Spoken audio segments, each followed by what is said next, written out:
Okay, so welcome back now. Uh, Let me start with one thing which was left out earlier, and that is some manipulation of Boolean function.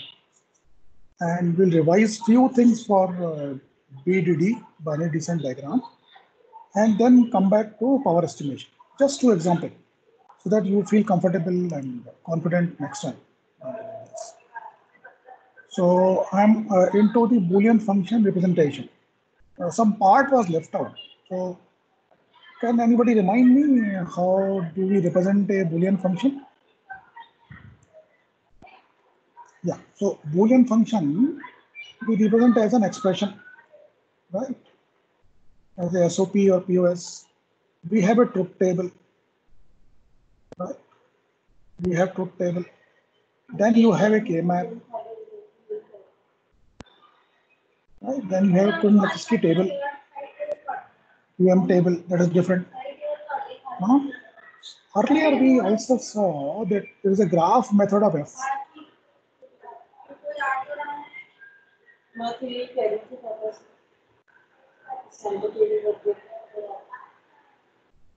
Which we called as binary decision diagram. Is it? Okay. So we presume that we have function always in expression form at least, and try to correlate all operations we can do here. We should be able to do in using BD. Fine. So what operations we want on F? One is Shannon's expansion. I'm coming to that. And before coming to Shannon's expansion, I must know the cofactors. The cofactor.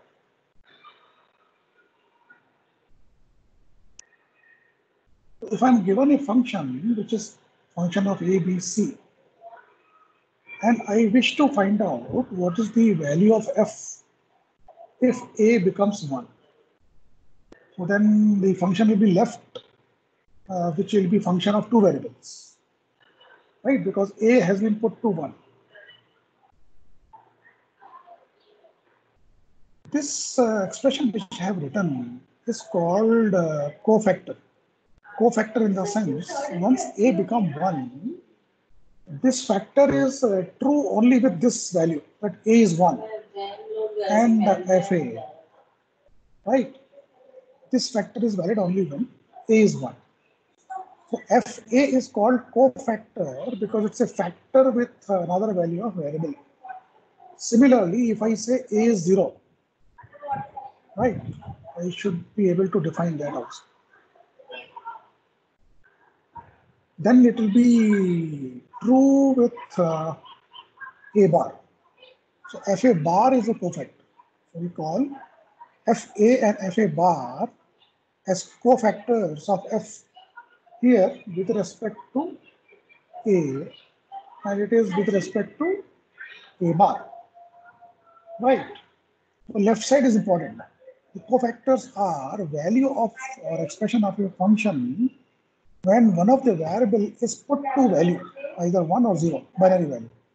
So if variable is put to 1, the cofactor is called with respect to that variable, fa. And if value is put to 0, then function cofactor is called with respect to a bar. The thing is, there can be only two possibilities. Either a can be 1 or a can be 0. Both of them cannot be true.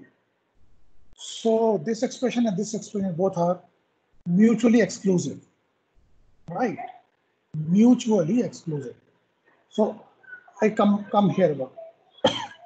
So what I did on the last slide, or what we did on the last slide, I repeat. Suppose function is given. Function is a variable of function is a function of n variables, x1 to xn.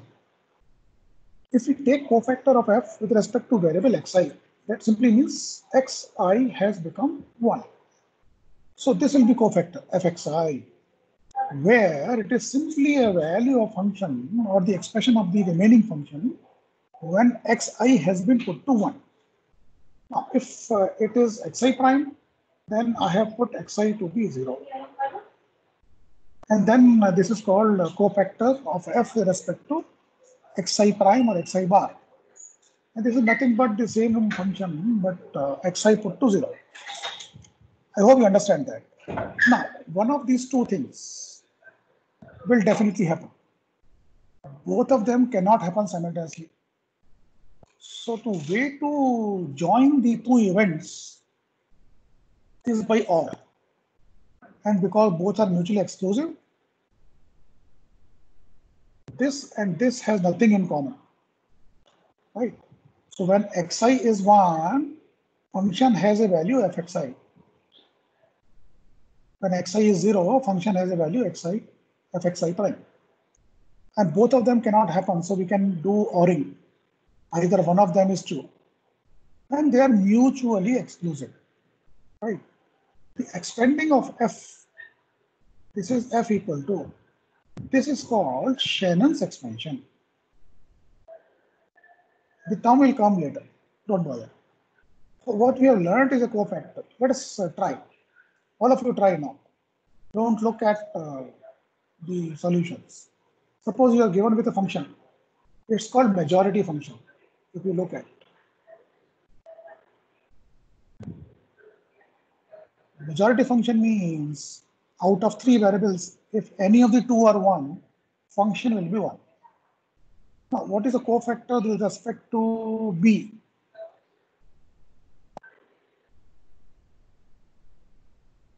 I have to put b equal to 0 here. I'm sorry, 1 here. So if I put b equal to 1, I am left with a here. I'm left with c here. And the last term is ac. This ac is consumed in a and c, any one of them. You can take Boolean factors and see the consumption. So fb will be equal to a plus c. fb bar will be equal to, when I put the values of b to be 0, so this will be ac. It is exactly same because function is permutable in all variables. The function expression is in such a way that even if we change the variables a, b, c among themselves, I may replace a by b, b by c, c by a. That's called permutation. If a function is of function abc, or let's say function of bca, the function is going to be same. But this majority function has that property, and hence all cofactors will have the same form. So fa is b plus c, fa prime is bc. I hope you understand. Can you compute this now? You can try computing fc and fc prime. Just see that. Or rather, you can take fa and find a cofactor with respect to b1.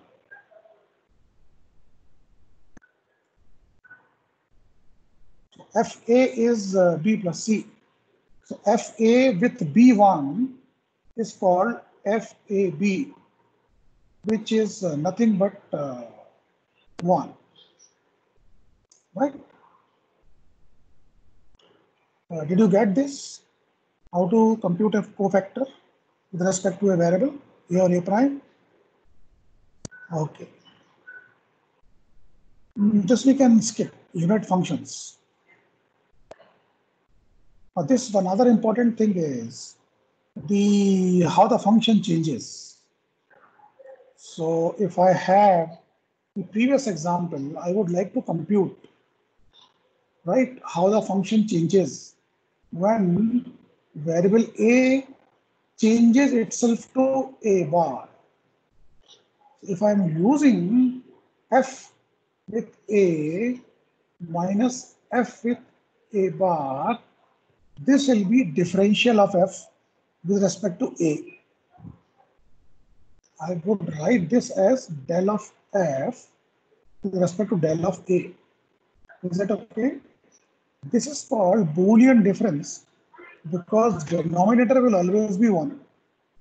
Do you remember what is the logic function for arithmetic subtraction? For addition or subtraction, the Boolean logic equivalent is XOR without carry. Will you appreciate? So to add two numbers, sum is given by XOR. And even to subtract two numbers, it is given by same XOR. Hence, I can replace this by A XOR A bar without worrying about whatever. And similarly, FA prime can also be replaced by FA XOR FA prime. This is Boolean difference, right? For a variable and XORed with its complement, this will always be 1. Because XOR of 0, 1 or 1, 0 is always 1. So this denominator can be left out because it's 1 always. So I am left with this expression. Did you appreciate this? The difference of what difference in values for function is there. If I change the variable xi, this has a very significant effect on the kind of computations we do with the function. Why? Because this gives me sensitivity of f with respect to xi. This would be either 1 or 0, nothing else. If it is 1, that simply means that function value changes. fxi prime are different. If this value is 0, that simply means that fxi and fxi prime both are same.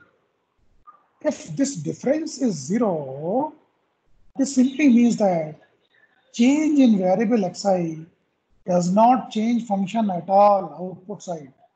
So xi is doing nothing in the function. With respect to any variable, if function does not change, it simply means that that variable is not taking part into function decision, function value. The function is don't care with respect to that value. So this value 0 gives me a variable which will be don't care in the function representation. Very easy. I hope you understand. This should be clear to you. This will be useful next time for many things. Then this is XOR of cofactors. If I take the ending of the cofactors, it is called consensus.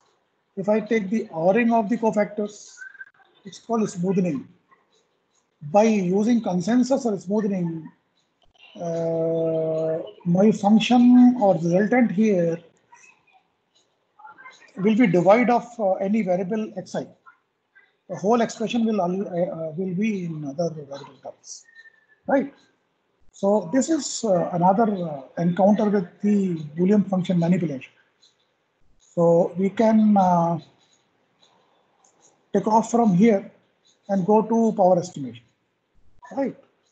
Let us go for power estimation.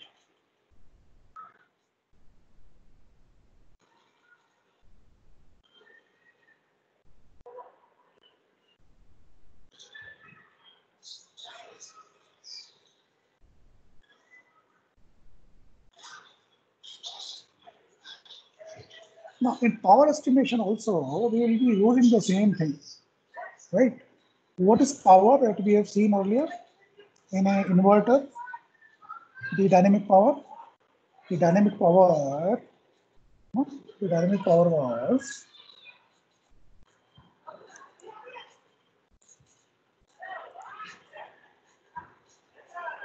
the P switching power was very simple. It was total power was C P square, and switching power for one switching power for one activity was half of load capacitance Vd square. This is power consumed at output of any gate. Any gate, whatever. It could be any gate actually. You can take any gate. And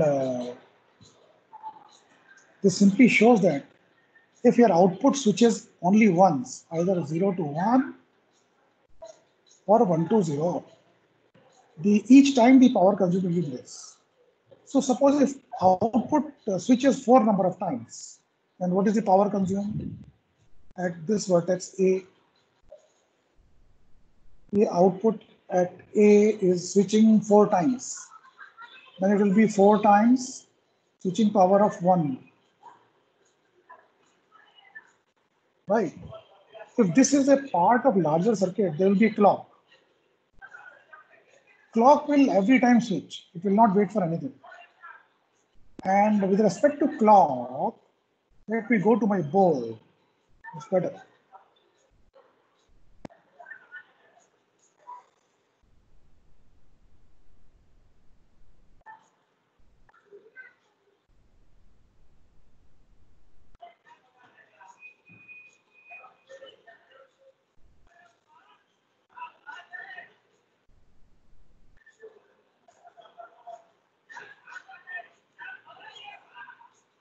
So we were discussing that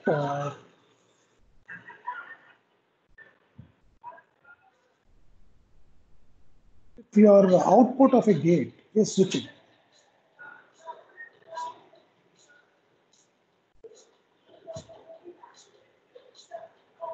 and this is part of the larger circuit.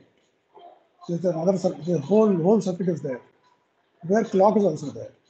If you compare, the clock will switch every time period, right? Whereas this point A, the voltage may be switching or changing or not changing, but it will synchronize with the clock. So we define that if clock has switched some 100 cycles, 100 times, this is one switch, this is two switch, three switch, four switch, whatever. Then we count how many times VA has switched. Right? It's called activity at A. So this will be how many number of times it has switched. If it is switching only 2 times out of 100 clocks, its activity relatively is 2 by 100, right? Or if it switches with every clock, then alpha A, I'm drawing here. Alpha A, if it switches with every clock, alpha A will be 1. So now I have an activity definition. Alpha will vary from 0 to 1. It is the switching number relative to clock switching for every vertex, for every output of a gate. Is it okay? I hope it is okay. Or maybe here itself. If you remember this gate, take this gate again, then the output VA will be switching or will not be switching at many ways. So if VA is switching or not, then we should find out what is the power consumed at point A. That will be half of CL at that point, VDD square, and how many number of times A switches. Is it okay? So I can write PA now, number of times A switches. And I can take this as a number of time clock switches. So what is the number of time clock switches? F, number of changes in a clock frequency. The number of times A switching is this. Because I divide by F, I will multiply it by F. And the remaining factor will be there as such. Are you following me? Are you following me? It is same. This is power in one switching. And this is number of switching. But now I am having F by F. So this N by F gives me an activity alpha, relative activity at point A, alpha, compared to clock. Then the frequency, and then the power in one switch. Now, to know the power at any output of a gate, F is same for a whole circuit. P120 is dependent only on the capacitor of the vertex, the wire. I just need this alpha A everywhere. So if I have to compute power in a typical circuit, let us say an XOR circuit. So how do you make an XOR?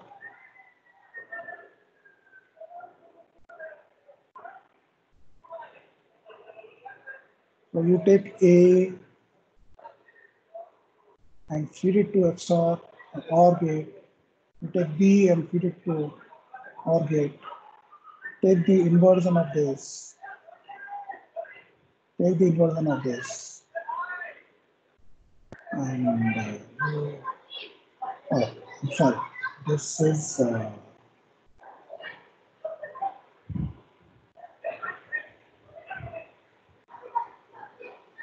ending. And then there is OR. Now, to compute power in this circuit, I need to actually find out the activities here.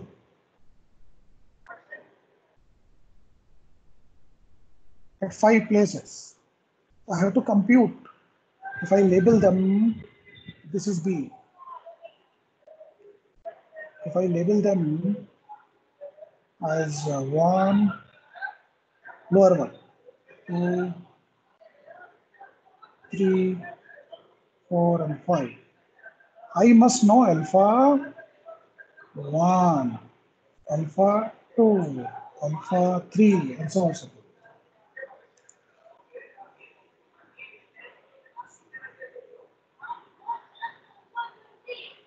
Are you getting me? Because frequency is same, and for all the wires, the CL will be available from the technology. So for AND gate and OR gate, the output parasitic capacitance will be known. I just need to know the alpha 1, alpha 2, alpha 3, alpha 4, alpha 5. That's all. Now, if I need to know how much times A wire A1 is switching, I must know how the B is varying. To know how the wire at number 4 is switching, I must know how this number wire 2 and the wire at B, they are changing. So what I need to know is the switching activity here, primary inputs. And that I can know in terms of, indirectly in terms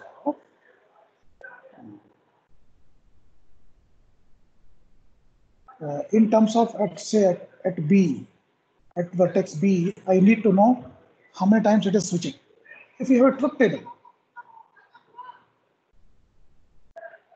and this is output, XOR output, I will have only 4 combinations. If you take a democratic way, I know the B will be switching, and it will be switching half number of times to 1 and half number of times to 0. If you look at this switching, more easier is I may find out what is the probability of B being 1.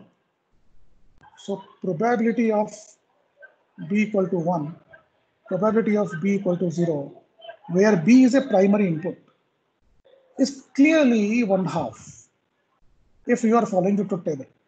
And similarly, probability of A being 1 is 2 times out of 4. Probability of A being 0 out of 4 times is also 2. The probability is half, 2 by 4, 2 by 4. Do you agree? So 2 things I have computed here. The probability of any wire which is primary input, what is the probability of that being 1 or that being 0 is known to me. Now, if I know how many times B might have switched, somehow if we know how many times the B has switched here, right? Knowing the probability of B and the switching, I will be able to do a few computations here at vertex 1 and vertex 2. Once I know for vertex 1 and 2, I will be able to do it here after transmitting their activities. Now, if for 2-input AND gate.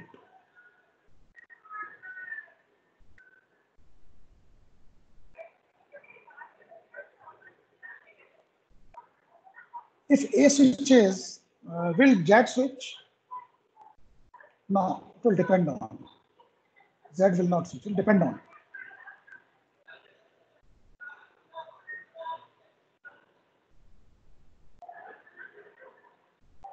Z will not switch. It will depend on whether B is 1. So if A is active and A is switching,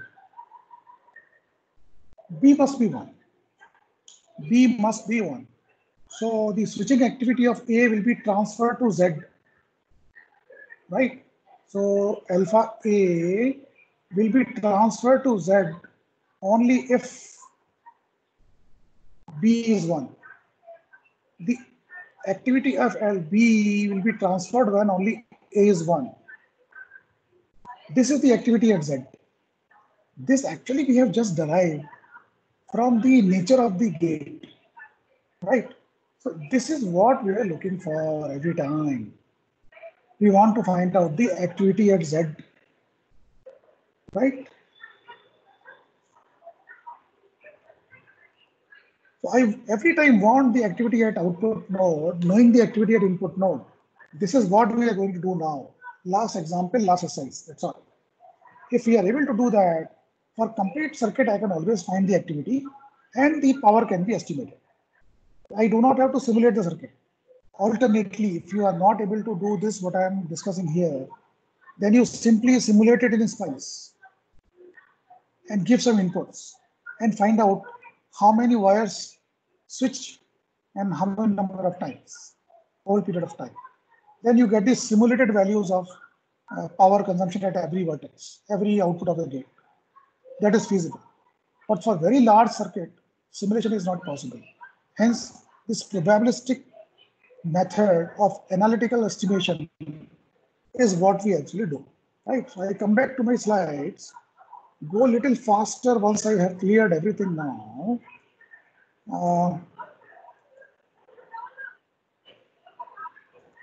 So we were here, we went off from here.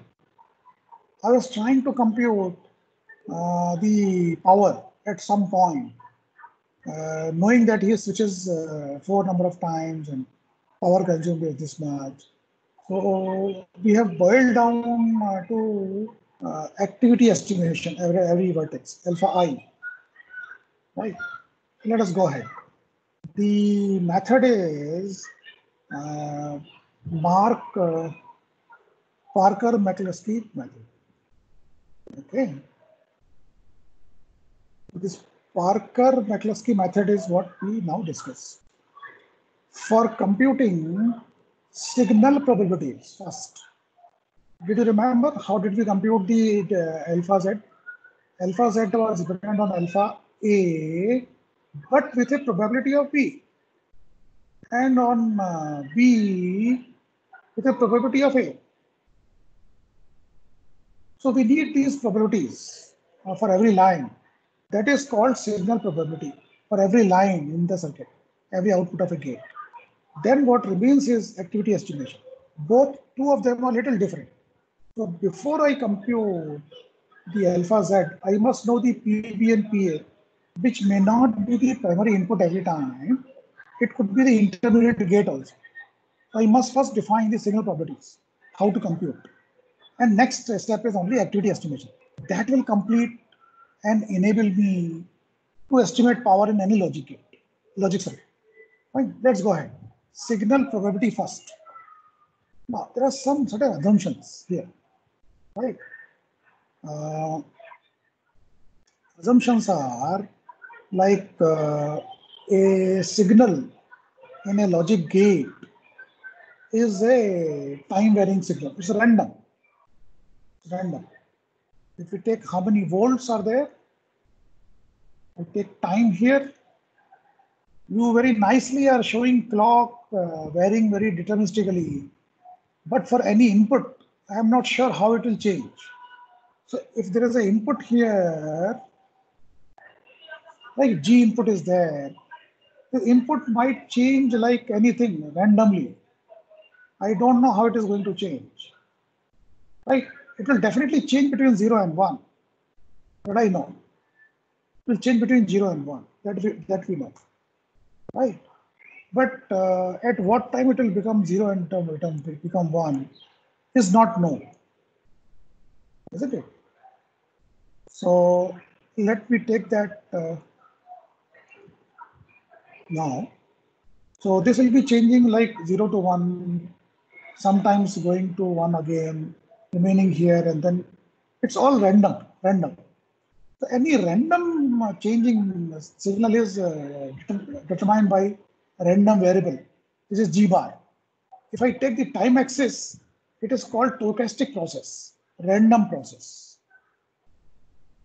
So a random variable, if I represent that with a time axis, it becomes random process. So GT is a random process. It's any signal. It takes on the value 0 or 1, right? And transits at random everywhere. Fine. So what is the probability that G will be 1? I'm here.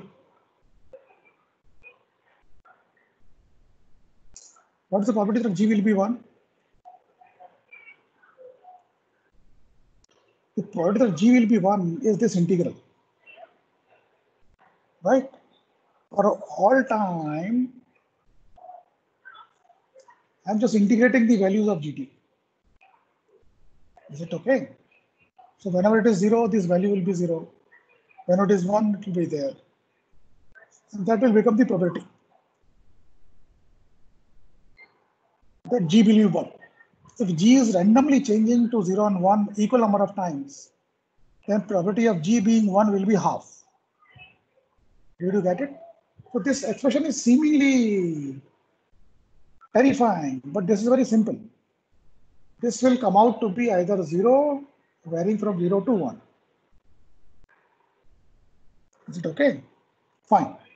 The activity at G is different. It is called signal transitions of GT. Is NG, right? And clock has changed how many number of times or how much time it takes for time. So activity is number of changes per unit time. Number of changes per unit time. So this activity is nothing but number of times it changes, number of changes per unit time. So let us do that. So let us compute PG and AG in a circuit. And AG is alpha actually for us, right? If AG is there, I can take the small a or alpha, which is A divided by the frequency. That's it. So alpha, if I'm looking for, it is related to A. A is number of changes in G divided by number of clock changes. It's alpha. So I already know it. So let us go. Let us compute PG and AG. So if you want to compute the signal probabilities, what is that? P of any signal, P of A, it is defined this way. It will depend on how the signal is varying. So if signal here is A, signal here will be A bar. So if this is PA, this will be P of A bar. And we know P of A bar is 1 minus PA. That is, what is 1 minus P1? Is it okay? Okay. Let us do it for AND gate. Once you do it for all 3 gates, we can do it for any circuit. Okay. If this is A, this is B, what is the output? A and B, A dot B. Okay. So what is the probability of B, AB? If A and B are independent, this probability will be equal to PA into PB. This is what I'm writing here, P1 dot P2. Is that okay? And similarly for OR gate, AB. So A plus B. What is A plus B? A plus B probability is P of A plus P of B minus P of AB, right? If you really see that these two are equivalent, then they are really equivalent. What he's taking is A plus B. I'm changing my color of this pen so that it is visible, or I can go my board actually. So what I'm saying here is for A plus B, the way he is representing is this says either A is 1 or B is 1. So I say when both are 0. So I'm taking it A bar, B bar, and bar. That's all. This is A plus B by De Morgan's. So I'm taking when A and B both are 0, it should not happen. That is A plus B. In a truth table form 0, 0, 0, 1, 1, 0, 1, 1, A plus B means these three. So this expression is built around the three, built around 1. But if I build around 0, my expression will be this: A bar, B bar, whole bar. And this probability which is he's computing here is with respect to this. So if you take probability of this, you will come to the same. 1 minus P of that and 1 minus P of that. Right? If you want, we can compute that in both, if you want.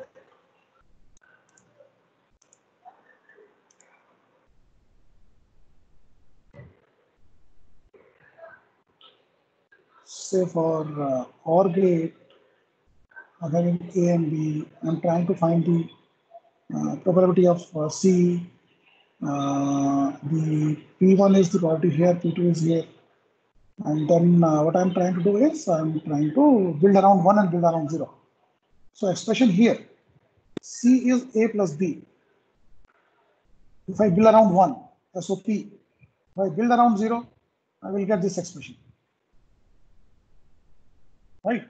Both are same. So for probability of C with the next expression, I'm taking this. Right? So it's the probability of A bar, B bar, bar. So if you remove the first bar, this will be 1 minus P A bar, B bar. Then this will be 1 minus, this is joint probability. So it will be P A bar, P B bar, ended. And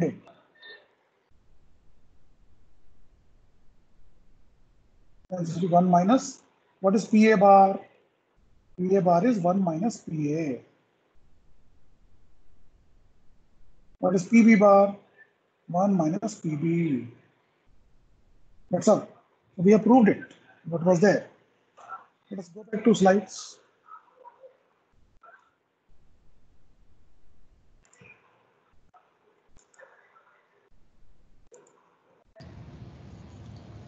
So this has become clumsy, but anyway, this is something will be visible. So this expression is okay if you look at it, right? Now, once we have done this for 3 gates, for any further circuit, it is very easy. This is the Parker-Maklitsky algorithm. What do we do? It says that assign a variable for each input and a logic gate output. Logic gate output. Is it okay? Now start from the input, slowly move towards the output one layer by one layer. And you can compute symbolic probability of each gate output.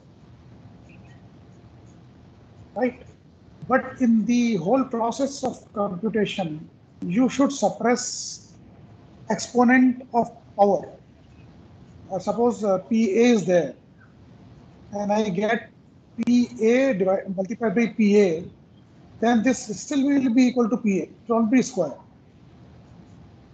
So multiplication of two probabilities will usually be suppression of that part, right?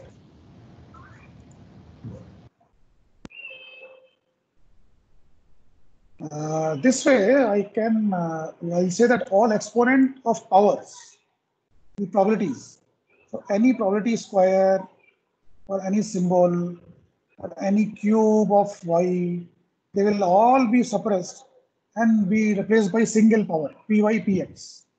This is a very simple algorithm. Let's apply it. Let's apply it. Right. This is the example now. So let us start. You start doing it so that you get used to it. This is the example we are going to take for computation based on early things. Right. So what is here?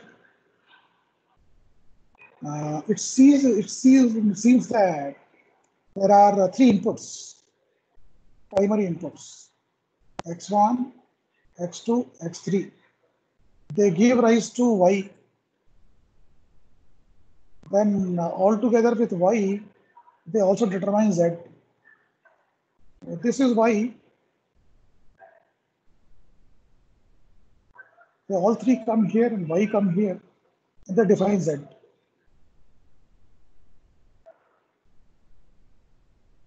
We are not bothered about anything. We just know that if we presume certain activities here, not activities, we are defining only probabilities only. Right? Only probabilities. If we know the probabilities are x1, x2, x3, we should compute the probability of y, probability of z. Now, with the first expression, probability of y is here. Probability of y is here, which is equal to p of x1, x2, p of x1, x3 minus p of multiplied probabilities. If you expand this, this is joint product. If you expand this, joint product. If you expand this, it is p of x1, right? P of x1 2 times. This will be p square x1, px2, px3. We suppress all powers and replace them by only single power. That's all. So this is the probability of y computed. What is the probability of z now? The probability of z is probability of x, x2 bar and probability of y minus the joint probability. Let's see the z. Z here is ORing of two singles.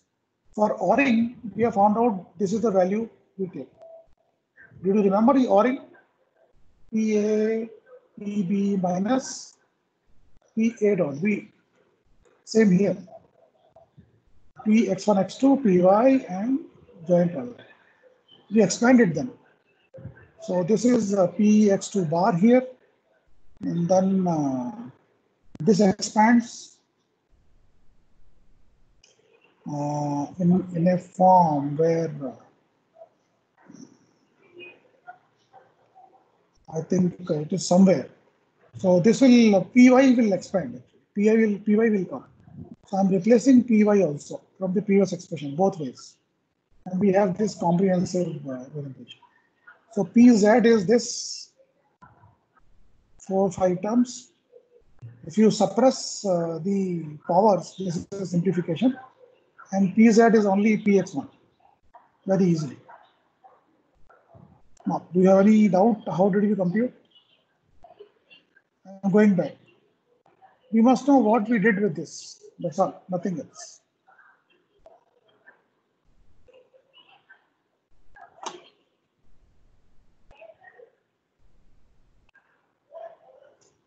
So what did we did here? It was simple what we did. No? We have computed the probability for inverter, probability for AND gate, probability for OR gate. Now we can take this principle anywhere and apply to any circuit repeatedly. Keep suppressing the powers of P and come about with an expression. That will be the expression for whatever gate output you have. If you take BDD, right?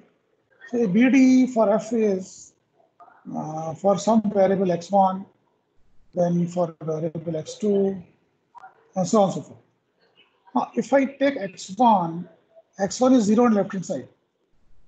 If I descend on left side, x1 has taken value 0. And the whole graph here would correspond to a function where I can say x1 is put to 0. But now you know what is this? It's a cofactor of x, f with respect to x bar. So for in any BDD, the left side tree is cofactor with respect to prime of the variable. On the right side tree is the cofactor with respect to variable fx. That simply means that the Boolean diagram is just a graphical representation of Shannon's expansion, isn't it? Fine. If I need probabilities only. I'm not bothered about anything else. Probability or activity. First, probability. Probability here is summation of these two probabilities. One is this and one is this. And both are mutually exclusive. So their common form will not come. For P of f, I will replace f by its Shannon's expansion. Do you realize this? Shannon's expansion for any function, for any function,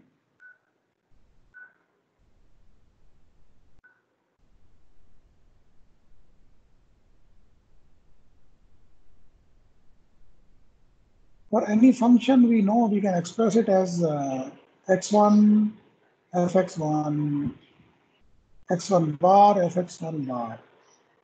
Two cofactors. Similar way, we are doing this.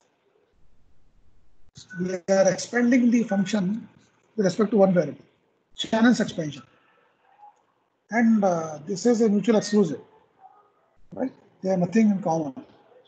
This property will be this property will be this. When you break those properties separately, these are the properties. So you can compute properties using BD also very easily.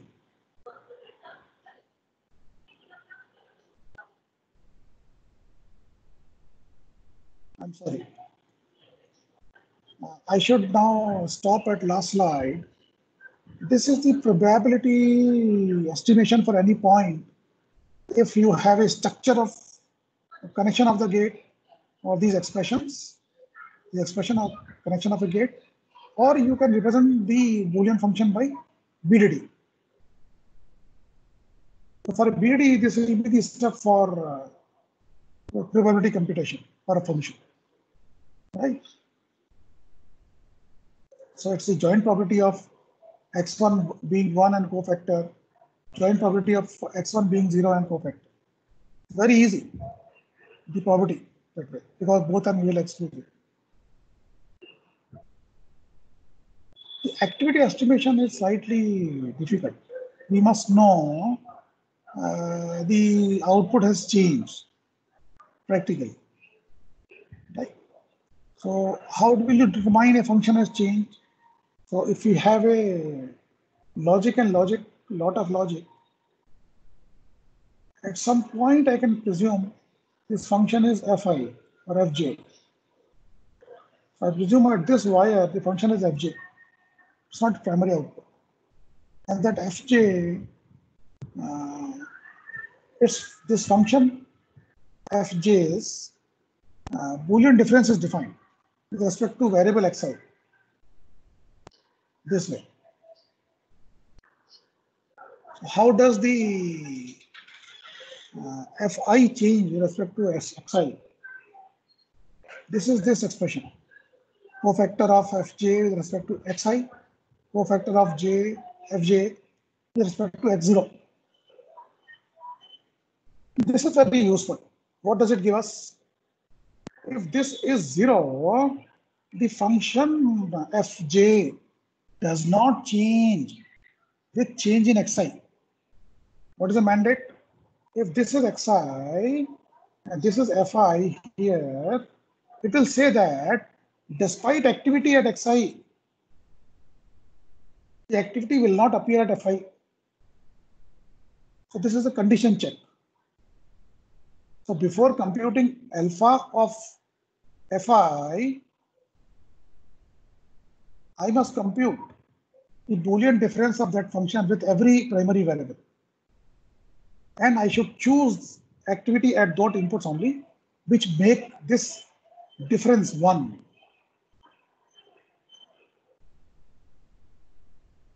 right? That only will be counting for activity estimation. So this gives us an indication that with change in variable, function changes, and we should compute the activity at Fi, Fj, right? And if this is 0, we no longer consider that input to take part into activity profile for Fj. It is very important decision. And we can write that in a proper form like this. This is the activity at Fj. I have circuit. This is Fj output. This activity here at Fj.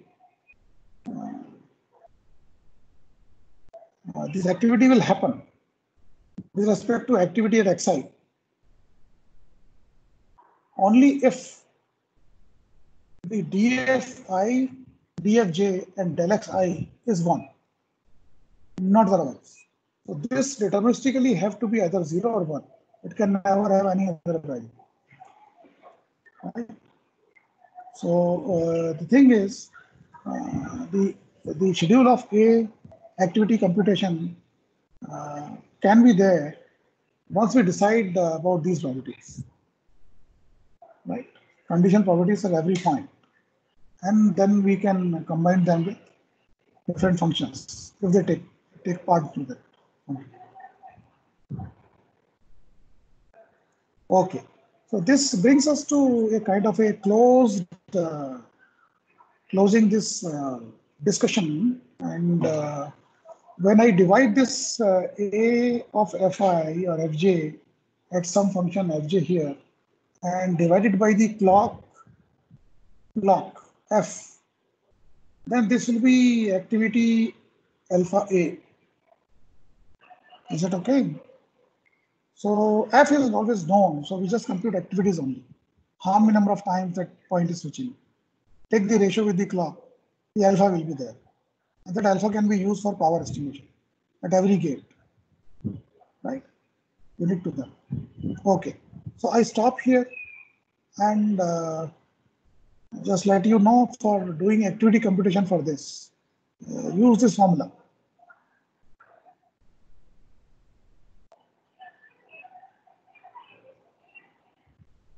So this formula is same. I'm using the same formula here, which was here, right? The activity is summation of multiplication of probability and activity. This is probability and activity as summation. If I apply the previous formula, we'll arrive at these very well, very well. Okay. So I stop here and then those who want to go ahead with many other things in this field or otherwise should look for some references in journals, IEEE journals or magazines which are easy to read, and then pick up the latest happenings, what is happening, right? Okay, so I'm over here. If you have questions, we can take them.